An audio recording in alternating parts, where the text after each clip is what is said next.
صاحبو، یہ بات ہے اتوار 1 فروری 2015 کی. شب 9 یا 10 بجے کا وقت ہوگا. ہمارے دفتر کے نوعمر ساتھی اسد عباس نقوی کے ولیمے کی تقریب تھی. ہر طرف قہقہوں چہچہوں کی فضا بنی ہوئی تھی. اتنے میں موبائل فون پر پیغام موصول ہونے کی آواز آئی. پیغام پڑھنا تھا کہ طبیعت نڈھال ہو گئی. دوستوں سے معذرت کر کے فوراً رخصت طلب کی. سب کے سب ہکا بکا رہ گئے. مختصر پیغام برادر ارشاد احمد کلیمی کی طرف سے تھا کہ ممتاز مزاح گو شاعر بیدل جونپوری یعنی شاہ محمد یوسف فاروقی 27 جنوری 2015 کو اسلام آباد میں انتقال کر گئے. بیدل صاحب سے ہماری بڑی قربت تھی، کسی حد تک قرابت بھی، مگر ہمیں ان کی کچھ خبر ہی نہ تھی.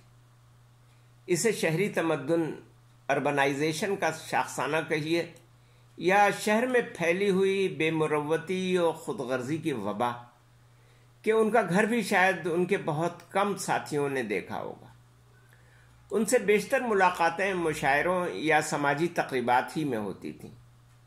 صاف بات ہے بیدل جونپوری صاحب مالی اور معاشی لحاظ سے بہت اچھی پوزیشن کے حامل نہیں تھے. انہوں نے اپنی زندگی نہایت غربت اور بہت غیرت کے ساتھ گزاری. کم آمیز بھی بہت تھے. ملنے جلنے اور انفرادی دعوتیں قبول کرنے سے گریز کرتے تھے. ظاہر ہے کہ دعوت قبول کریں گے تو دعوت کیے بغیر کیسے رہ سکیں گے، اور اس کی استطاعت نہیں تھی.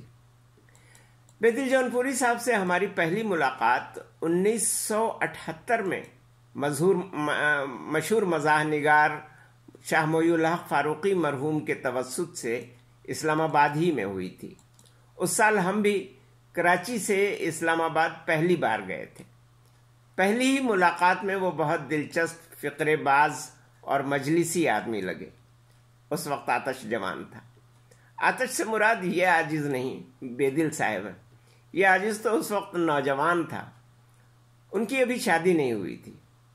تقریباً جیبی سائز کا ان کا پہلا مجموعہ کلام خرافات بیدل کے نام سے شائع ہو چکا تھا، جس کا دیباچہ شاہ محی الحق فاروقی مرحوم نے ابن منیر کے نام سے اور پیش لفظ معروف شاعر خورشید احمد ضیاء نے لکھا تھا. یہ مجموعہ انہوں نے بڑی محبت سے اپنے دستخطوں کے ساتھ 1978 میں ہمیں دیا تھا.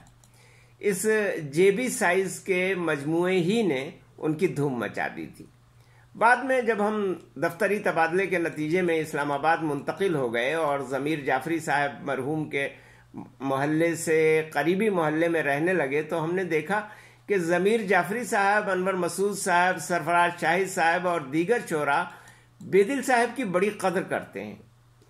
جب بیدل صاحب کو معلوم ہوا کہ ان کا نایاب مجموعہ کلام ہمارے پاس محفوظ ہے تو یہ کہہ کر ہم سے مانگ کر لے گئے کہ اثر نو مرتب کرنا ہے. اس کی کوئی کاپی میرے پاس نہیں ہے. میرے پاس تو کیا، میرے دوستوں کے پاس بھی نہیں ہے.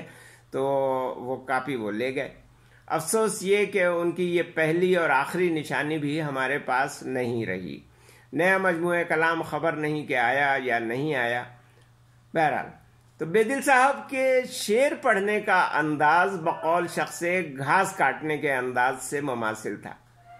بین الاقوامی اسلامی یونیورسٹی اسلام آباد کے ایک مشاعرے میں جب بیدل صاحب اپنا کلام سنا رہے تھے تو احمد فراز مرحوم نے ہمیں اور سرفراز شاہد کو مخاطب کر کے کہا کہ یار، یہ شاعر صرف اپنے پڑھنے کے انداز کی وجہ سے مارا جاتا ہے، ورنہ یہ مزاح کا بہت بڑا شاعر ہے. مزاح کو شعراء بالعموم اپنے پڑھنے کے انداز ہی کی وجہ سے مشاعرہ پیٹتے ہیں. وہی اشعار آپ شائع کر دیں تو بے لطف محسوس ہوں گے. ظاہر ہے کہ اس کلیے سے تمام بڑے مزاح گو شعراء مستثنی ہیں. بعض شعراء تو فلمی دھنوں پر فلمی دھنوں پر بنائے گئے گانوں کی پیروڈی سنا کر مشاعرہ پیٹ لیتے ہیں، مگر تحریری صورت میں ایسی مزاحیہ شاعری بالکل بے جان ہوتی ہے. پر اپنے بیدل جونپوری صاحب اپنے مزاح کی جان خود اپنے دست مبارک بلکہ اپنے لہجہ مبارک سے نکال لیا کرتے تھے. ظاہر ہے کہ شاعری ان کی بڑی جاندار تھی. ذرا اطلاعاً عرض ہے کہ محاورے کا استعمال اور دوسرے شعر میں اس جہاں اور اس جہاں کا موازنہ ملاحظہ فرمائیے، نیز بتوں کی رعایت سے آ جہانی کا استعمال دیکھیے۔ کہتے ہیں کہ دوستو دنیا ہے فانی، اطلاعاً عرض ہے، 4 دن ہے نوجوانی، اطلاعاً عرض ہے، اس جہاں میں جن بتوں کو ہم نے اپنا دل دیا، ہو گئے سب آ جہانی، اطلاعاً عرض ہے۔ پھر موت کی خبر یعنی ڈیتھ نیوز دینے کا ایک منفرد انداز ملاحظہ فرمائیے۔ کہتے ہیں دوسری لڑکی مجھے دے، پہلے والی چل بسی، اے میرے بچوں کی نانی، اطلاعاً عرض ہے۔ مبتذل سے مبتذل خیالات کو سلیقے سے کہنا ان پر ختم تھا۔ 2 اشعار ملاحظہ فرمائیے، مگر ان دونوں سے قبل ایک اور شعر۔ اقبال کی غزل ستاروں سے آگے جہاں اور بھی ہیں کہ پیروڈی متعدد شعراء نے کی، بیدل صاحب نے بھی کی۔ ذرا یہ دیکھیے، پھر اس کے بعد میں باقی اشعار پیش کرتا ہوں۔ کہتے ہیں اگر چل بسی ایک بیوی تو کیا غم، اگر چل بسی ایک بیوی تو کیا غم، ابھی میری 2 بیویاں اور بھی ہیں، ضروری نہیں لب ہلیں تو صدا ہو، مقامات آہو فغاں اور بھی ہیں۔ نکاح ثانی کی شدید مخالفت کرنے والی خواتین سے جو گناہ ثانی پر کبھی معترض نہیں ہوتی، اسے شخصی آزادی کہتی ہیں۔ بیدل صاحب پوچھتے ہیں میری جان تجھ کو گراں بار محبت کر کے، ہو گیا غیر جو روپوش تو پھر کیا ہوگا۔ میر کے مصرے اس عاشقی میں عزت سادات بھی گئی میں زور عاشقی پر دیا جاتا ہے، مگر بیدل صاحب نے زور اس پر دیا۔ آپ بھی آخری مصرے میں اس کو زور لگا کر کے پڑھیے۔ پھر شاہ جی کے لقب کا استعمال بھی ملاحظہ فرمائیے۔ کہتے ہیں پنڈی میں رہی مجھ سے ملاقات بھی نہ کی، اور غیروں کے ساتھ جہلم و گجرات بھی گئی، بھنگن سے دل لگا کے ہوئے خار شاہ جی، اس عاشقی میں عزت سادات بھی گئی۔ ہماری طرح چائے کے رسیہ تھے اور حفیظ ہوشیار پوری کے شعر سے چھاؤں گھنی نکال کر یہ فرمایا کرتے تھے کہ ہائے کیا چیز غریب الوطنی ہوتی ہے، بیٹھ جاتا ہوں جہاں چائے چھنی ہوتی ہے۔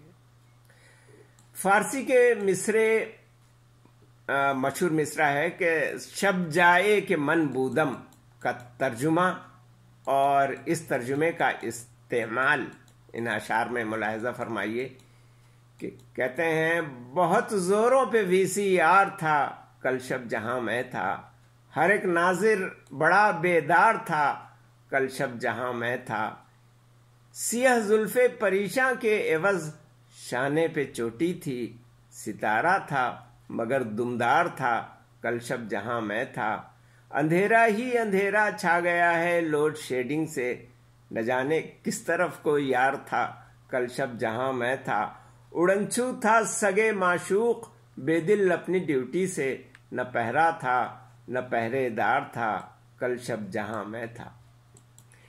کچھ عرصے سے اپنے آپ کو نعت گوئی کے لیے وقف کر لیا تھا۔ اللہ ان کو اپنے جوار رحمت میں جگہ دے اور ان کے درجات بلند کرے اور ان کی مغفرت فرمائے، آمین۔